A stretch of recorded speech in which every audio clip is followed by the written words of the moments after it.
A crowded bus, a young man comfortably seated in a priority seat, and an elderly gentleman struggling to stand. It seemed like an ordinary morning commute, until a bystander decided to intervene, and everything took an unexpected turn. Jake, a 22-year-old college student, lived his life in his own bubble. With earbuds in and his eyes glued to his phone, he barely noticed the world around him, rules, manners, or the needs of others. Those were just background noise to him. Every morning his routine was the same.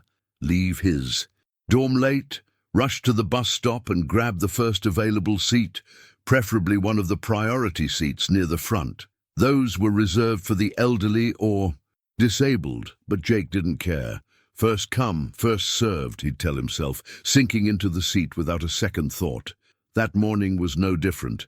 As soon as he got on the bus, he spotted a priority seat and made a beeline for it, ignoring the small sign above that read, "Reserved for seniors and disabled passengers." Jake settled in, adjusted his music, and scrolled through his social media feed, oblivious to the world around him. The bus quickly filled up as it moved through downtown.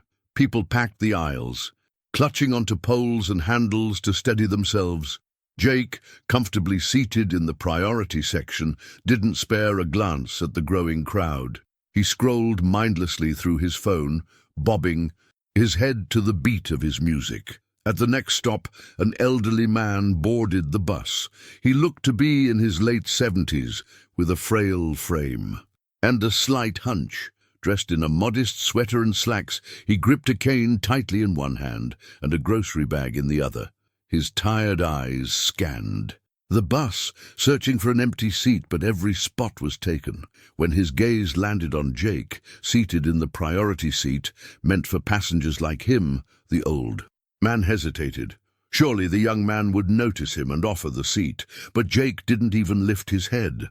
The bus jerked forward, and the elderly man stumbled slightly, catching himself on the nearest pole. He winced but said nothing, choosing instead to grip the pole tighter. Passengers around Jake began to exchange uncomfortable glances. A woman sitting across the aisle whispered to the person next to her, "Can you believe this? He's just sitting there like he doesn't see him." A man standing nearby shook his head in disapproval. The murmurs of discontent grew louder, but Jake remained oblivious, fully immersed in his phone. Finally, the elderly man steadied himself and with a quiet voice spoke to Jake. "Excuse me, young man. Do you mind if I sit there? My legs aren't what they used to be."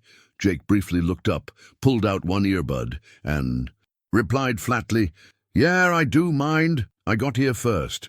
The bluntness of his response silenced the murmurs in the bus. Passengers stared at him in disbelief. The elderly man opened his mouth to say something, but then closed it, his shoulders slumping in resignation. A woman seated nearby couldn't hold back any longer. She leaned forward and said, loud enough for everyone to hear, "Shame on you. That seat isn't yours to keep. It's for people who actually need it." Jake gave her a dismissive glance and shrugged. "Why don't you give him your seat then?" The tension in the bus was palpable. The elderly man remained standing, gripping the pole as the bus lurched forward. Again. A few rows back, however, a man had been quietly observing the entire interaction. His expression was unreadable, but his steady gaze never left Jake. The murmurs on the bus grew louder, passengers clearly uncomfortable with what they had just witnessed. The elderly man struggled to stay upright as the bus jolted over a pothole. Jake remained in his seat, scrolling through his phone, seemingly indifferent to the disapproving stares from those around him. A man in his late 30s or early 40s, standing a few feet away, had been watching the entire scene unfold. He was dressed casually in a button-up shirt and jeans, with a backpack slung over one shoulder. His calm demeanor contrasted sharply with the tension around him. After a brief pause, he took a step forward. Clearing his throat, he addressed Jake in a firm but measured tone. "Young man, do you realize you're sitting in a priority seat? That spot is meant for seniors, people like him." Jake sighed dramatically and pulled out one of his earbuds. "Yeah, I know, but the bus is packed, and I was here first. What's the big deal?" The man's eyes narrowed slightly, but his voice remained steady. The big deal is that it's not about you. It's about doing the right thing. Look at him. Do you really think it's okay for him to stand while you sit there? Jake smirked, leaning back in his seat as if trying to assert dominance. He's fine. If it was such a big problem, he'd say something. The elderly man, clearly embarrassed, interjected softly, "It's all right, really. I don't want to cause trouble." But the man standing didn't back down. He turned to the elderly gentleman and said, "Sir, you shouldn't have to justify yourself. That seat is reserved for you." Then, looking back at Jake, he added, his tone sharper this time, "You've had your say. Now get up and let the man sit." Jake rolled his eyes and chuckled, his voice dripping with sarcasm. "Who are you, the bus police?" The bus fell silent at that remark. The passengers, already on edge, waited to see what would happen next. The man took a slow step closer to Jake, his expression unchanging. "Not the bus police," he said, his tone suddenly commanding, "but I am a police officer." Jake's smirk vanished instantly. His face flushed as he looked up at the man, who reached into his back pocket and revealed a small badge. The golden emblem glinted in the sunlight streaming through the bus window. "And what you're doing right now, it's not just rude, it's unacceptable. Now, you can either give up that seat voluntarily, or I can make a formal report for failure to comply with a public courtesy ordinance. Your choice." Jake froze, his confidence draining as the weight of the situation settled in. He glanced nervously at the other passengers, who were now watching him with a mix of satisfaction and expectation. "Fine, fine," he muttered, standing up. "No need to make it a whole thing." The officer didn't break eye contact. "It already became a whole thing the moment you decided to act like this. Next time, don't make someone ask for basic respect." Jake shuffled to the back of the bus, avoiding the eyes of everyone around him. The officer gestured to the elderly man. "Please, sir, have a seat." The old man smiled gratefully and sat down, his relief evident. A soft murmur of approval rippled through the bus. The tension on the bus slowly eased as the elderly man settled into his seat. Jake, now standing near the back of the bus, avoided eye contact with everyone. His face was flushed, and the confident smirk he wore earlier had completely disappeared. He clutched the handrail tightly, staring blankly at the floor. But the officer wasn't finished with him. The man, now revealed as an off-duty police officer, turned back toward Jake. His voice carried through the bus, steady and firm, but no longer sharp. It was the tone of someone who had seen the consequences of actions like Jake's far too often. "You know, I've dealt with people like you more times than I can count. Young, healthy, and full of excuses. But let me tell you something. You're going to have a lot more to lose than just a seat if you don't change your attitude." Jake's grip on the handrail tightened, but he didn't respond. The officer continued, "Respect isn't just about rules or laws. It's about humanity. That man has lived through decades. You can't even imagine. He's worked hard, raised a family, probably contributed more to this world than you have so far. And today, he needed something as simple as a seat to rest, yet you made him ask for it, and even then you refused." The words stung. Jake's chest felt heavy as he glanced at the elderly man who was now sitting quietly, staring out the window, as if trying to distance himself from the earlier humiliation.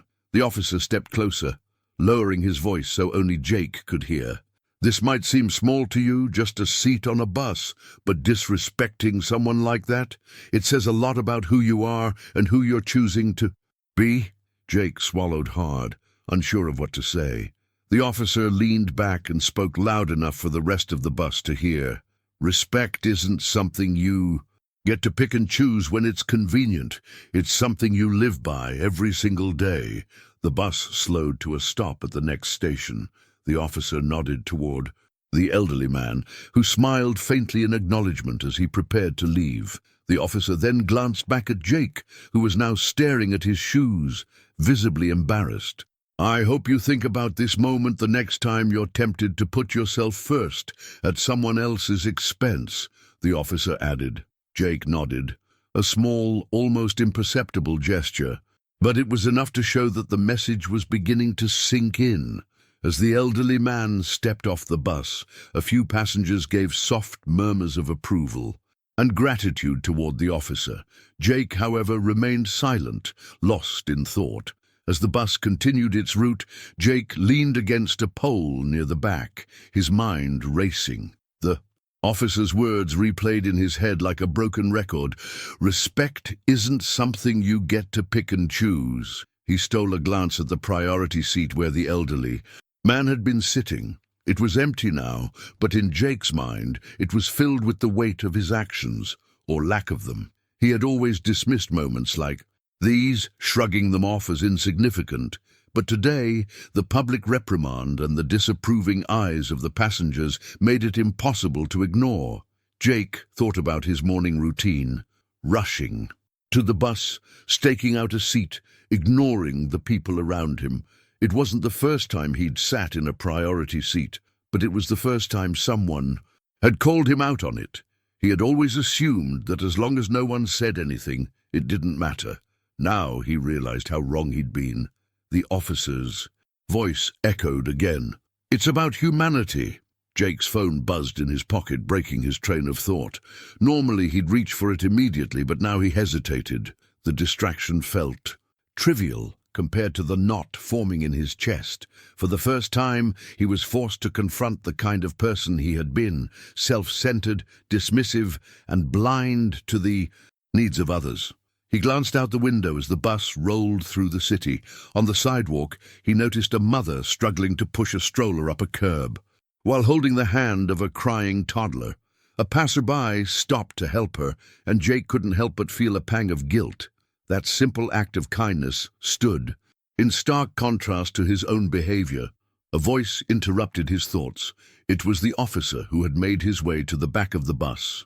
Standing next to Jake, he spoke quietly, but his words carried a weight that couldn't be ignored. "You've got potential, kid, but potential doesn't mean much if you don't use it to make things better, for yourself and for others." Jake looked up, surprised by the unexpected kindness in the officer's tone. I didn't mean to," he started, but his voice trailed off. The officer held up a hand. "You don't need to explain it to me, just think about it. Moments like this, they stick with you for a reason. Don't waste the lesson." The bus came to a stop, and the officer gave Jake a pat on the shoulder before stepping off. Jake watched him disappear into the crowd, feeling a strange mix of gratitude and shame. As the bus pulled away, Jake resolved to do better, not because he had been forced to, but because he finally understood why. It mattered. In the days that followed, Jake couldn't shake the memory of that morning on the bus. The officer's words stayed with him. Moments like this, they stick with you for a reason. Jake began to notice things he had ignored before. On his next bus ride, he chose a regular seat at the back, leaving the priority seats open. When an older woman boarded and struggled to find a spot, Jake instinctively stood up and gestured for her to take his place. "Thank you, young man," she said, with a warm smile, and for the first time, Jake felt a genuine sense of pride. That small act sparked a series of changes in his life. Jake found himself holding doors open for others, offering a hand to someone carrying heavy bags, and even greeting strangers with a simple smile. It wasn't about grand gestures. It was about the little things that made someone else's day easier. One afternoon, while waiting at a crosswalk, Jake saw a man in a wheelchair struggling to maneuver over a curb. Without hesitation, Jake stepped forward and helped the man cross the street. "Appreciate it," the man said with a nod.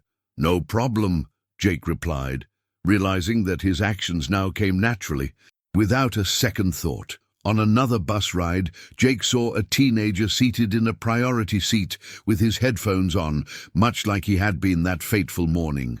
An elderly gentleman stood nearby, gripping the pole for balance. Jake hesitated for a moment, then decided to act. "Hey, man," he said, tapping the teenager on the shoulder. The seat's reserved for people like him. You should give it up." The teenager looked annoyed, but reluctantly got up. The elderly man smiled at Jake and said, "Thank you. Young man, it's nice to see someone stand up for what's right." As the elderly man sat down, Jake felt a deep sense of fulfillment. He realized that he wasn't just changing himself. He was setting an example for others. Jake often thought about the officer who had confronted him. He never got the man's name, but he wished he could. He'd thank him. That moment of humiliation had been the wake-up call he didn't know he needed. It had taught him a lesson he would carry for the rest of his life. Respect and kindness are choices you make every day, and they have the power to ripple outward in ways you can't always see. This story reminds us that it's never too late to change. Small acts of kindness and respect can create a ripple effect, transforming not just our lives, but the lives of those around us. What's one small gesture you can do today to make someone's day better? Let us know in the comments, and don't forget to subscribe for more inspiring stories.